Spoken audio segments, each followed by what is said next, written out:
Welcome to the Human Insight Podcast, where we help you bridge the empathy gap to bring you a valuable new understanding of some of the most innovative ideas and trends shaping the future of business and customer experience. I'm Janelle, Estes, Chief Insights Officer at UserTesting. I'm MacMillan, CEO of UserTesting. And today we've invited Kate Lawrence, Head of UX at Akamai. Thanks so much for joining us today, Kate, and welcome to the show. Thank you for having me. So you're currently the head of UX at Akamai, which is a global content delivery network focused on B2B. So can you tell us a little bit about your role today, what you're focused on, and maybe even what keeps you up at night? I'd love to. So thank you for having me. I say yes to anything Janelle has asked me. So when she said, would you like to come on the podcast? The answer, of course, is yes. And so I'm really proud to be able to represent Akamai. Akamai makes the internet fast, reliable, and secure. So when you talk about B2B, the work of UX is very different at Akamai for me than it has been at previous companies. And I actually started at Akamai heading up user research. And user experience at Akamai is three pillars. It's user research, it's user experience design, and it's also technical writing. And so now I have the opportunity to lead the entire function. It's a group of 55 people and mostly based here in the Cambridge, Boston area. We also have a team in Krakow and Poland.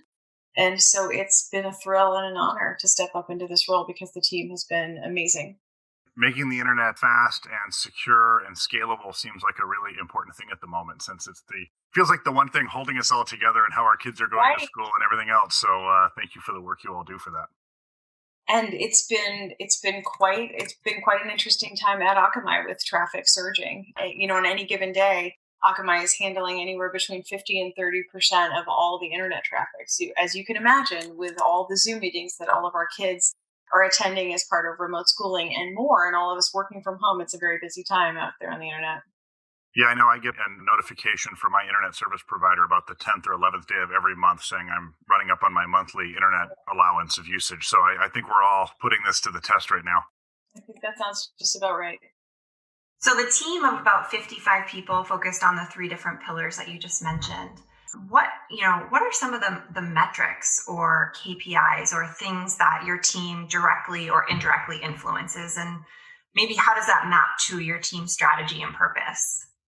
When I think about measuring the user experience, I will never forget reading an article about, it must have been 5 years ago at this point, on measuring you. I love Jeff Soro and the work that they do out of his Colorado office around the measurement of user and customer experience. But I will never forget reading something years ago that you don't start with measurement, you start with your users. You must start there and understand when you're measuring, who are you measuring and why?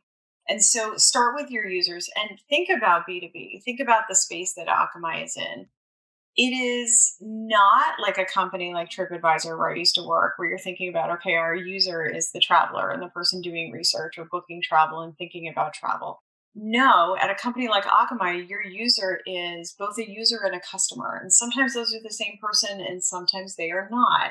So our end user may be a security architect, our end user may be a systems administrator. And our buyer, our customer, could be the CISO or the chief information officer and chief technology officer. So we have to understand who we're measuring and why. And so then we have to look at, across Akamai, how are we measuring success? Or what are we using to determine what is success? Is that a KPI? Are we looking at mission critical goals? What are we looking at and why? And of course, I always like to look at satisfaction in that user experience. I think within Akamai, within the user experience team, we've recently started to put precision and rigor around measurement. And we talk a lot about the UMUX scale. We talk a lot about SUS, and those of us in UX understand those as tools of this industry. It's combinations of all of those, but we certainly, both in a design perspective and a measurement perspective, we start with the understanding of who is the user and that person, that humanity that we're designing for humans, we're creating products for humans to use. We never lose sight of that user, whether we're talking about measurement or the experience, always stays at the center of everything we do. So you mentioned TripAdvisor, and it's interesting. You've done kind of both B2C and B2B. What's, in your opinion, what's the difference between UX in those two spaces, or is there a difference? Like, how would you describe in your career going from working on what is a very consumer centric experience to something that's more B2B? I'm really glad you asked that because at different points in my career, particularly before Akamai, in the last, I would say, 10 to 15 years, that gap was much more significant. And there were different, I think, different measures of its success and different expectations for B2B and B2C. But now, while they are different, that gap has closed or has made significant traction towards closing because enterprise users, they don't just want, they demand the simplicity of consumer apps. So we when we're designing for enterprise, we are dealing with the expectation and the demand that the simplicity and the elegance of consumer apps is represented in enterprise design as well.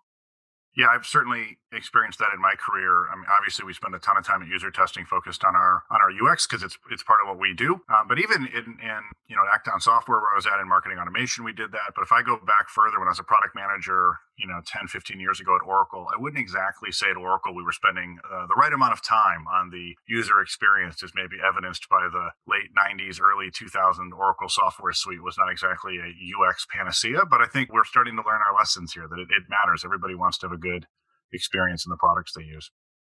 It is interesting to me when you step into the enterprise space, as I did, not having come from that background. It is interesting how enlightening and eye opening it can be for developers, for product teams to have to dial up their exposure to the end user and bring. That's the moment I have always loved as a research leader, is that moment. It's like, if you've ever have you ever seen on YouTube or clips on the news when a child who's never had hearing, who's never been able to hear, is fitted with new hearing aids and hears his or her mother's voice for the first time, and they are screaming with joy. And it is emotional because you realize, for those of us who work at that intersection, right, of humanity and technology, it's that moment as a researcher and a research leader, you never tire of seeing an engineer who's been developing these products for a number of years really tune into the user's voice in a meaningful way for the first time. That is the reason I get out of bed in the morning. Like Janelle talks about what keeps you up at night. Well, that's what gets me out of bed, is to have that moment with teams and understanding we can move the needle for these users, and hearing their voice and hearing them say, I get it, and I want more of this, and let's hear more of the user's voice. I never tire of that moment. In fact, it's like I said, it's what gets me out of bed in the morning. That's awesome. And I think there's probably more opportunity for that kind of enlightening in Yes. B2B, as you're saying, because if Yeah. you're a software developer working on, I don't know, accounts payable software, like you don't go Yes. home all day and use accounts payable software. But if you're an engineer and you work on Twitter, like you might go home and use Twitter all day. Like you are your user Yeah. perhaps more often in consumer. We were just talking about this, and I told a story that I'll tell here. And if it's not interesting, you can cut it out later. But we were talking about why people come to user experience through different channels. And someone said to me, like, well, your channel, you came to it through user research. And I said, well, I've really always loved, I love the human aspect of it and opening people's eyes to it. And for years and years, when I lived in Cambridge, before I had a family moved into the suburbs, I lived in Cambridge, and I always grew up musical, and I sang in a choir. And right before the choir was this soprano, alto, tenor, bass. There were about 60 of us, called Spectrum Singers in Cambridge. And we would sing these classical music in this beautiful church, and we'd have like 3 or 4 performances a year. And every time before a concert, the director, John Ehrlich, would give us the equivalent of, like, I guess, the Bill Belichick pregame chat. And he would say, in these moments, in this performance, you have an opportunity to speak to each member of this audience and move them just a little bit to a better place. We don't know what they're contemplating. Is someone thinking about getting married? Did someone just find out they're facing a disease challenge? Like, what's happening with these people in this audience? In those moments, when you deliver something beautiful and seamless and with energy, you can move people to a better place. That gave me goosebumps then, and it gives me goosebumps now, because all of our work in enterprise, let's make these tasks, let's make this securing of your website and delivering a seamless flow of your internet traffic. Let's make that seamless for people so they can go on and live their lives and do those things and coach that softball game and go to that scouts meeting and go sing in a choir and go train for a marathon. Let's make these processes easy, make them seamless so people can live their lives and that whole ecosystem can come together. So I love that opportunity. And that's, getting really lofty and preachy about it, but it's the reason that I do this work. It's why I love what I do. I think that's awesome. And I think we hear from users right now that they crave that because we all have this stress level right now of like what's going on in the world and what we're dealing with. And so when, even in the smallest of things, when you go to that outdoor restaurant and they've got the QR code for you to scan and it just doesn't work. It's like, I'm already at stress level 9. Like I just need the little things to work. And so, you're right. Like it may not be that we're the ones coming up with the medical breakthrough that solves the larger problem, but like all these little things add up. And so, we are hearing from a lot of customers right now. They're just trying to make it so people can get from point A to point B on the thing they're trying to do a little bit easier right now goes a long way. I remember when I worked at my previous company, I worked with Deirdre Costello. She's actually running research at Toast now.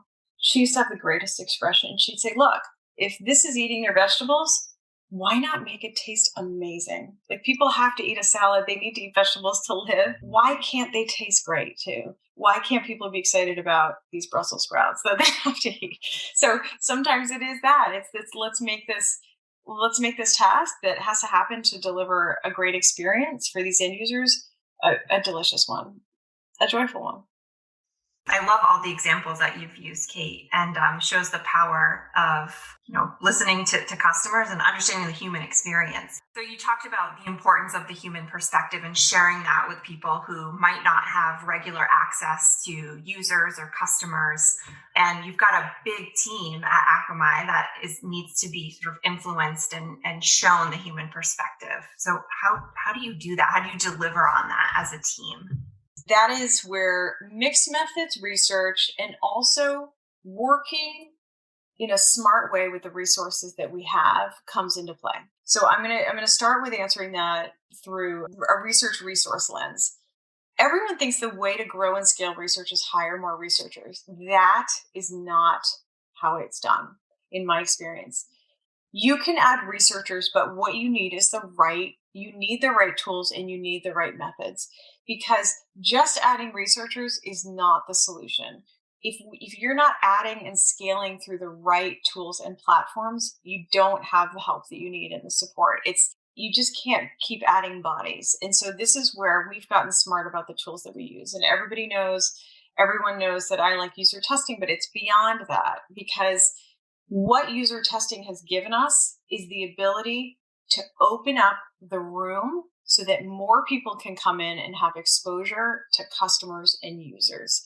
And Janelle, you know this because I reached out to you and I said, I don't know how to best use this platform in B2B. And it's B2B, you can have a challenge in doing unmoderated remote user testing, because sometimes those situations are highly technical and complex. When I started to understand the value of the live conversation platform, I felt like someone handed me a megaphone. I was able to say across the organization, now we have this tool that lets all of you listen in on these user conversations that all of you can then learn from and design better products and services. So that's the first part of the question.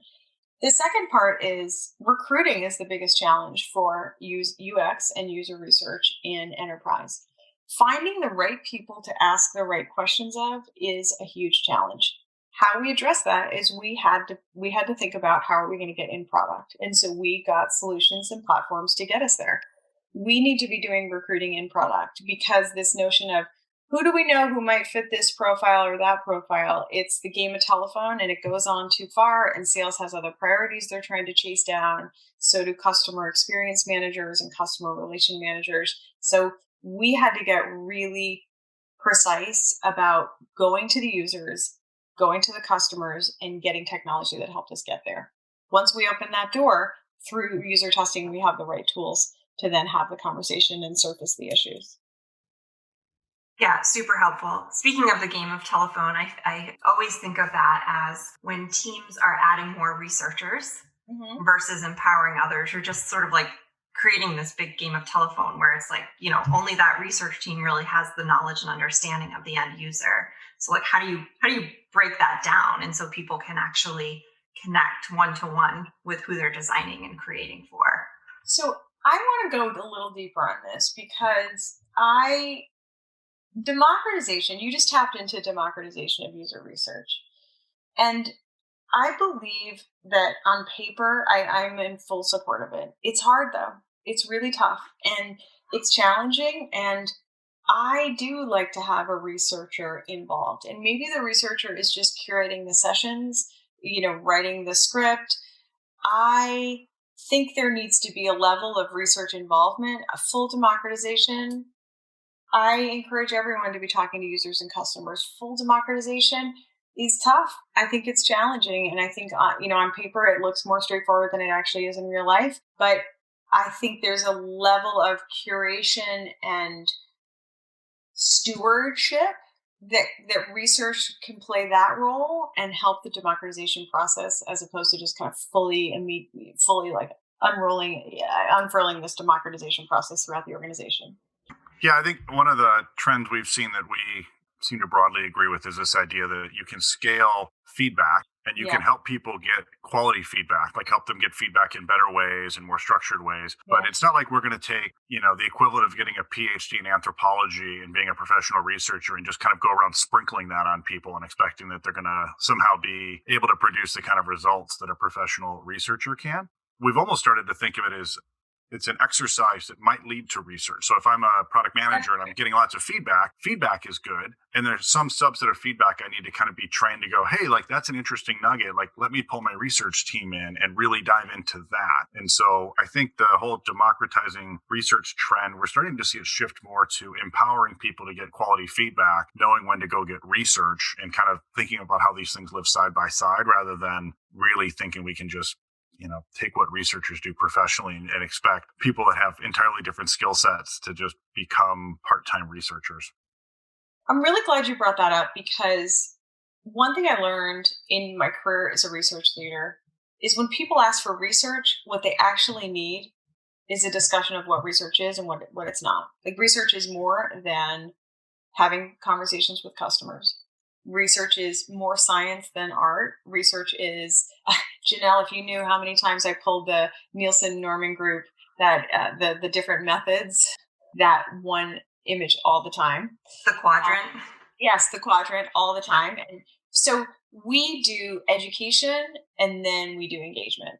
Then we scope the effort. But we're talking about what research is, where it can add value. I show a version of the rainbow spreadsheet to talk about how we synthesize findings because getting the information and making it actionable, that distillation and synthesis, like how a bill becomes a law, that process, walking people through that, all of a sudden they feel better and they're ready to have the let's talk about research discussion. But I learned the hard way that you can't go in and just address and start scoping the research need without having that foundational discussion.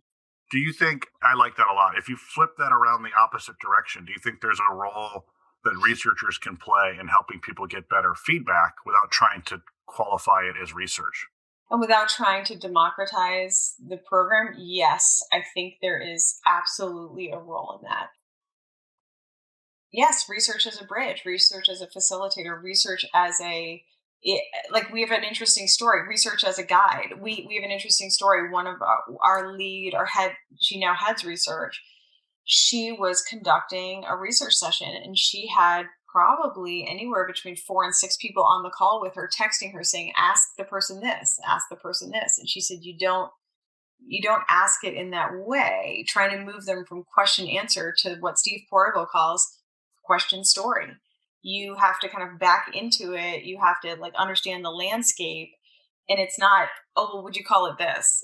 We have to get the user to talk about what that experience looks like, feels like, what is the mental model so that we can understand it as opposed to asking them, does what you see on the screen seem to make sense? Of course. So she's not only conducting the research, she's educating the team in the process. And then after it came out, after the person started to tell the story and the user was really illustrated in the context of his work, the team was saying to her, "Oh, okay, I get it. I see it. Okay, keep doing that. Keep doing that thing you're doing." Yeah, that's the kind of education I think. I'm, as I said, I'm a product manager by background, and so now in user testing, I spend a whole bunch of time with all these researchers. And what I've realized is I was remarkably bad at getting feedback. I mean, not even thinking about conducting research. I was just bad at getting feedback as a product manager. I think it would have been very valuable for me to just have a little bit of perspective and how to ask questions. And so I think that's really, really interesting. And Akamai is filled with incredibly smart, intellectual, very academic folks, highly technical folks. And so it is a joy. Like I said, you don't get to walk into just kind of any company today and find people who want to learn those things and want to understand more what user experience is and how it can help. A lot of companies have that's been baking a little longer. So one of the reasons I remember when I was interviewing for jobs, I went into my husband's office and I said, "I think I'm going to go to Akamai." And he said, "Really?" He expected me, I don't know, I like to go to Sephora or Nordstrom.com or something. And I said, "No, I really, like, here's why. The opportunity, this is right up my alley." And so we talked about it. And he said, "Oh, now I get it." But I mean, he was like, "What are you talking about? You're going to Akamai. I never saw that coming." But I loved the opportunity because there's so many of those moments yet to come where the eyes open and they say, "Wow, okay, I get this. I want this. Keep going." Yeah, that's great. And it sounds like you've made a lot of progress just in a couple short years. What are you excited about for the future there at Akamai? Like what are your grand plans? We have such big plans. I'm really excited because there is a whole shift happening in the market around product-led growth. So when I hear product-led growth, that to me is users. We're talking about a product selling itself through its usefulness and its awesome experience. And so we're right there. As user experience practitioners, we are in the product with the users, we are designing with the users in mind, and we are all about creating that great, granular, wonderful user experience. And all of the gestures and the motions and the nuances of that, like we are plugged right into that. And so this notion of what matters starts with the experience in the product. This is the best day of our lives. We get to, this is where we get to run fast and show exactly what we can do. And so the opportunity for Akamai is tremendous in that as the landscape is shifting. Yeah, I love that. You know what's interesting? I was talking with somebody from Tide yesterday, not the laundry detergent, but it's a fintech company for SMBs based in the UK. And the design leader over there was talking to me about how he's made a concerted effort to essentially like bridge this gap between the language that designers speak and the language that like business and executives speak. And so I thought it was really compelling that there was like he had an effort around that. So can you tell me what are your thoughts on that? Like, have you noticed that in your career? Like maybe the world of research and UX having a language that maybe doesn't translate to exec speak, and like, how do you bridge that gap? Yes, you have tapped into, and he has tapped into there's a cultural divide between practitioners of the experience and typically the C-suite they are often not speaking incompatible languages, but it's just at a different altitude, right? The language is just at a different altitude. And so I have seen UX practitioners really struggle when they try to when they try to lead with their framework and their nomenclature and their currency in terms of language. I am always an advocate of meeting people where they are. And when we're talking with C-suite, when we're talking with executives, we are aligning to what is important to them, because the only way, that's really about accessibility. It's really about understanding your user. And in those moments when you're speaking to someone who doesn't come from a user experience background, it is really about rising to that altitude and the currency used at that altitude to understand you're talking about KPIs and, how do they define success and mapping it to what's important to them. And so I'm more of a bridger and a connector in that way. I know there's different schools of thought about this in UX, and people say, well, we just need to convince people, we just need to make them see the importance of. And when sentences start with that, as a UX leader, I don't go that route. I go a different route, which is, what is the language you speak? I'm going to map to that. I'm going to adapt to that. And then I'm going to help show you some other things one at a time to get us on the same page.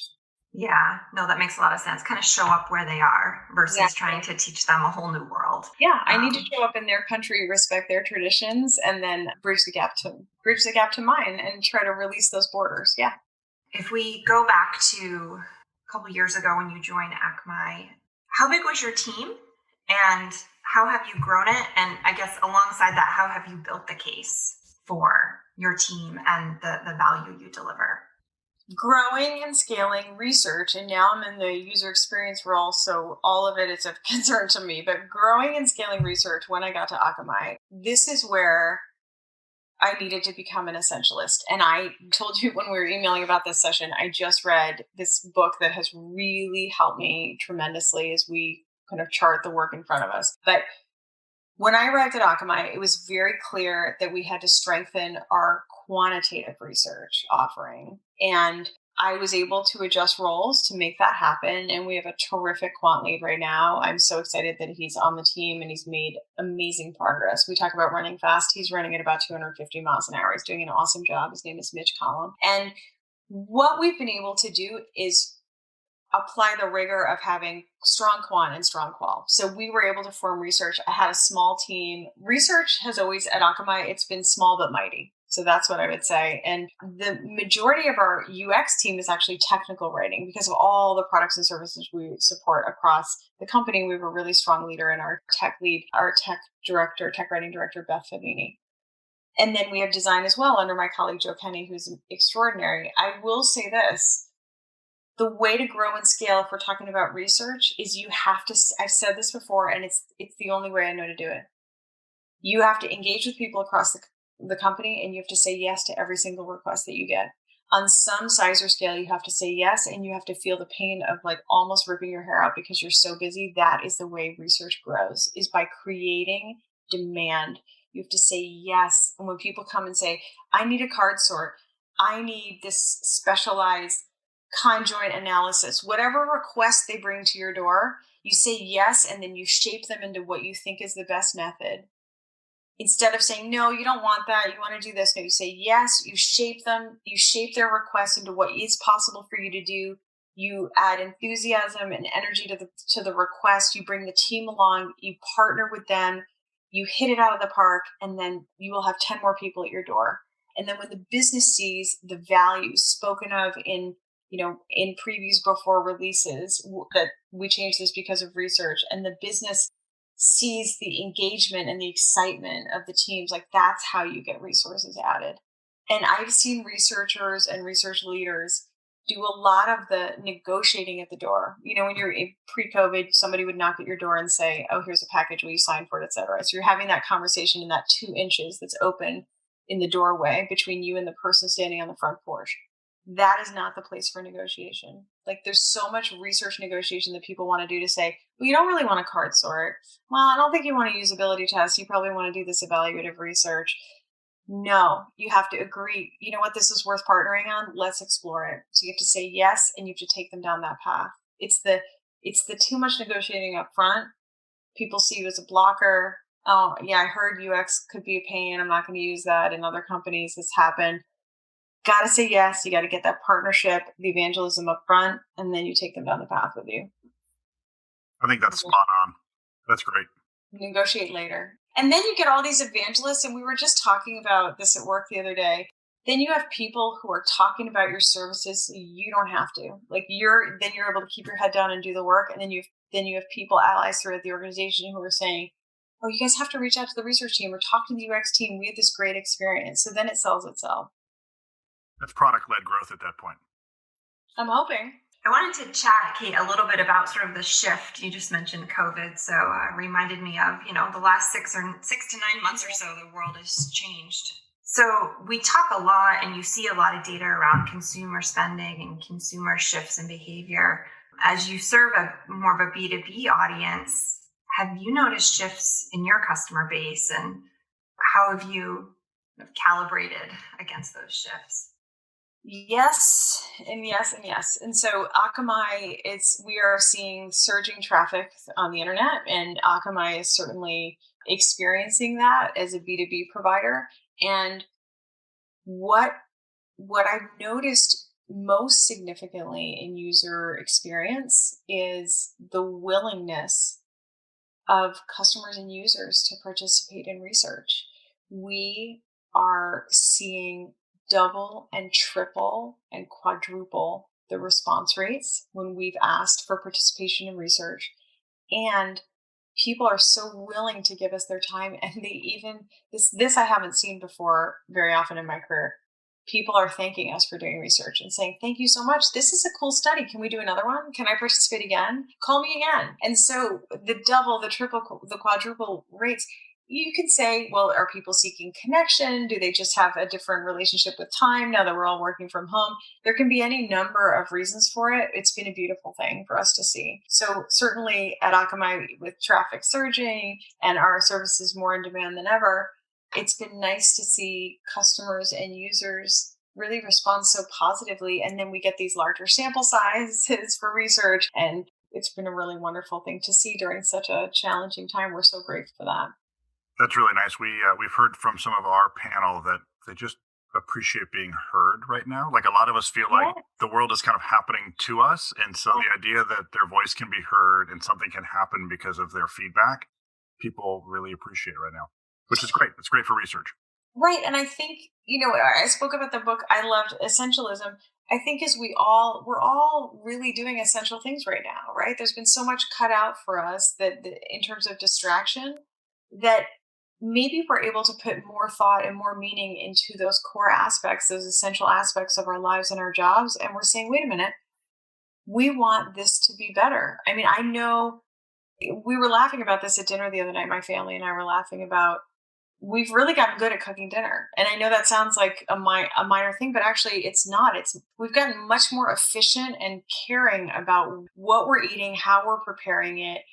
And that one task of our daily lives, we've all contributed to make better. And so when the world opens back up, we are eating healthier, eating better, choosing better ingredients, more conscious about what we're cooking, how we're cooking it.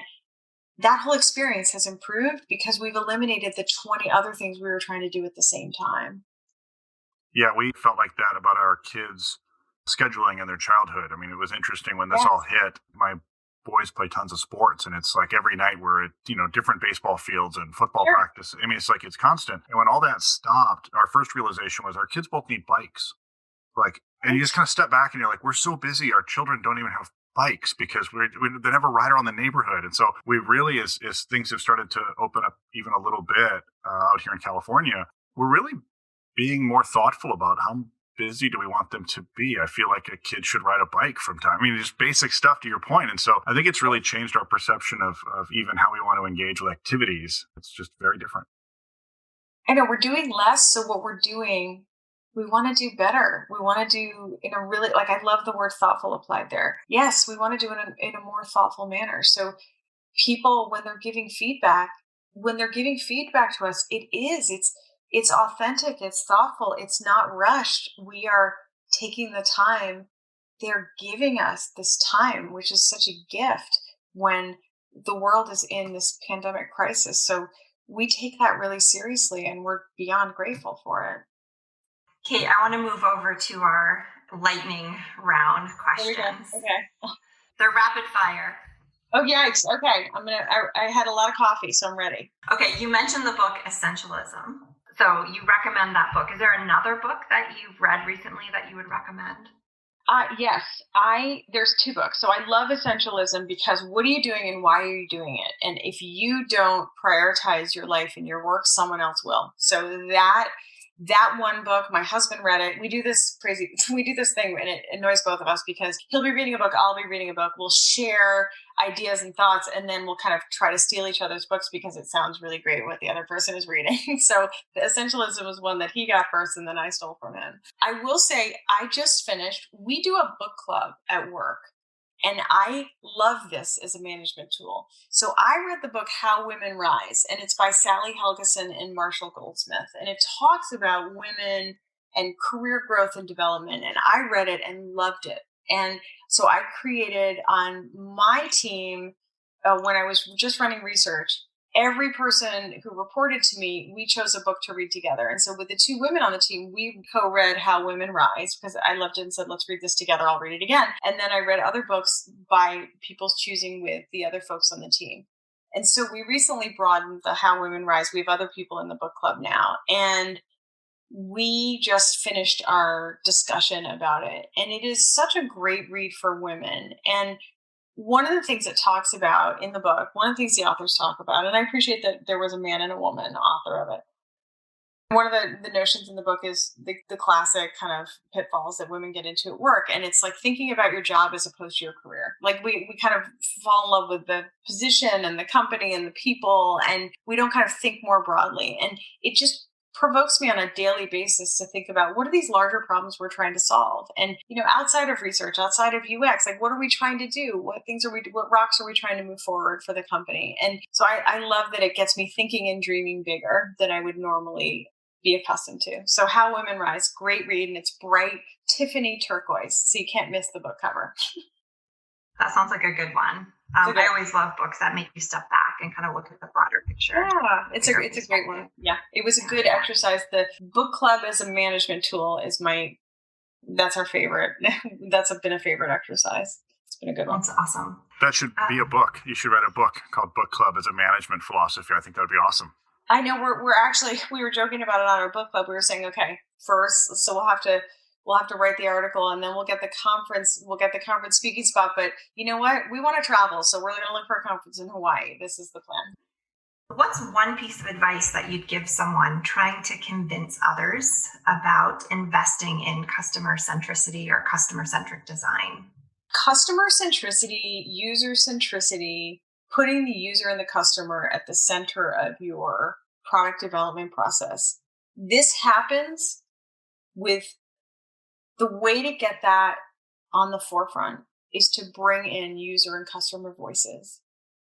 You must have the words in a quote or the words coming through literally on a speaker in a presentation or showing people a clip of users struggling. That moment, it's not different than what we just talked about with seeing the young child hearing for the first time. You can't unsee it. And in my career, what has moved the needle? What has opened the checkbook in terms of getting resources? What has gotten executive attention is when executives see the users and the customers struggle and experience those pain points in the products themselves.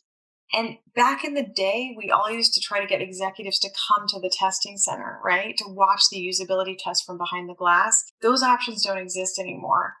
And it's about sharing and showing the clips of users struggling and bringing in the quotes in everyday language about when users say things like, I'm not sure what I'm supposed to be doing on this page. Like in my career, I've heard users say things like, I don't know what's going on this screen. It seems like a nothing burger. I've heard that at previous companies. And so those words stay, they resonate, they stick, and they really drive home the point that, wow, we probably should do more of this. So if I could do one thing, it's that telemetry or that infusion of that user voice and that customer voice into the boardrooms, into the product team meetings, into those discussions. That's powerful. So as being part of the world of UX and CX, and if you're anything like I am, I tend to acknowledge and notice really great experiences and really poor ones. So tell us about a recent great experience that you had lately, maybe what made it so great. Okay. The pandemic has meant that our relationship with and our access to exercise and fitness opportunities has really changed. And so we started thinking about well, should we invest in a nice treadmill for the house? So the kids and I renovated this area over the garage. So we have this kind of old attic space that we renovated into this gym area. And I actually spent a lot of time, my daughter actually, I'll give her the credit. She spent a lot of time trying to decide between a Peloton treadmill and a Nordic Track treadmill. And I'm going to tell you, 99%, we said, well, we're going to obviously get the Peloton. And then she came back and said, no, we're going to actually buy the Nordic Track. And here's why. Something called iFit has completely changed how my entire family feels about and experiences exercise. iFit is interactive technology that works with your Nordic Track, works with your treadmill. And it's a custom training session with a trainer. There's this enormous screen. So like I go running with my trainer, Tommy Puzzi, in Switzerland, right? But when Tommy runs up a hill, it automatically adjusts my treadmill. When he's going at whatever speed he wants to be at, because he wants our heart rate at a certain percentage, he adjusts the speed. It adjusts automatically the speed and the incline. So it's like having a set of really perfect defaults. It takes having to self-serve and figure it out of the equation. And it has completely changed how we feel about exercise. And all of us do it. And then we have these great experience. It's interactive workouts. It is a dream. And I've trained for a half marathon in my life, and it was physically one of the most uncomfortable, miserable experiences of my life. This is totally different. And we fight over who gets to go on the treadmill and when. iFit has been the single best experience I've had in 6 months. It's been extraordinary. That's amazing to hear, especially because, Peloton is known for creating this amazing experience, and it sounds like there's certainly alternatives. I agree. And my daughter said, and we were like, really? You don't think we should get the Peloton? Because we kind of put her in charge of the research, thinking like, all right, she's going to come back, like, let's get the Peloton. And then she came back and said, it's actually the Nordic Track. In a million years, I would have never picked it for ourselves. And it's got this huge 32-inch screen. And so I go up, and so I'm an early morning riser. So I'll come down at 5:30 a.m. and I'll copy with my husband, and he'll say, were you seeing Tommy? Tommy's the name of the trainer. I'll say, yeah, I was in. Tommy and I hiked to the bottom of the Matterhorn today. It was amazing. We've got to go back to Switzerland. And so we have and then my son is walking in the English Lakes region. I think my daughter's doing a program in Portugal right now, and my husband's in New Zealand. So we're all off doing our own thing. We all have our own trainers, and everyone's on a program, and it's really satisfying. And I am not someone who ever would do these kind of things, but it's been a great experience. Hands down, the best experience we've brought into our lives in probably the last year. Oh, that's great. And also a really interesting intersection of design and technology and experience. Yes. Speaking of that, when you think about the future and sort of the changing landscape of customer-driven design and experiences, what are you most excited about? I'm most excited about seeing where product-led growth and this new renewed focus on it starts with the user's need in the product. I'm excited about that because with the focus on data-driven decisions, with the focus on evidence-based design, I feel like all the things we've been talking about and dreaming about and putting the emphasis on the user for years, those two happening at the same time, that's going to just kind of explode research into its next generation. It's just going to make it go into its next iteration. And I'm most excited about that because both are growing and really thriving at the same moment. So all of a sudden we have the focus back on the product, and we have all the tools and methods we need to do to really measure that and assess that. Finally, like all these things are happening at the right time together. I can't wait to see what's next. Yeah, that's great. All these kind of forces coming together. And the fact that you honestly can't have successful product-led growth without understanding what people actually want from your product and how to serve it up. Yeah. And you know what? In a lot of ways, it's back to basics, right? Yeah. And so it's in a lot of ways, it takes us back to basics, just like we were just saying about, wait a minute, my kids don't have a bike. It's like, now we're going back to basics and saying, hold on a minute. Is it about having technology, or is it about having chalk and a chalkboard? Is it about having a bicycle and sneakers you can walk with? Like, why do we need to go to CrossFit if we can just put on sneakers and walk outside? Like, did we forget that it's about the user in that moment in the product? and let's use these measurement tools and figure out what's happening and why, and we can make that better. Let's start there. So back to basics, I'm in. All right. Thanks so much, Kate. This has been really fun, entertaining, but also learned a ton from you. So I really appreciate you joining us today. Well, I loved being with both of you. And again, the yes always stands. Anything for you, Janelle. It's great to see you both. Andy, so good to see you. Yes, it was great. Thank you. Thank you both. And thanks for tuning in to the Human Insight Podcast. Want to keep the conversation going? You can visit our podcast hub, usertesting.com/podcast, and check out past episodes. If you haven't already, don't forget to subscribe on iTunes, Spotify, or Google Play so you never miss a good episode. And if you enjoyed our show today, please tell a friend or leave us a rating on iTunes. On iTunes. On iTunes. On iTunes.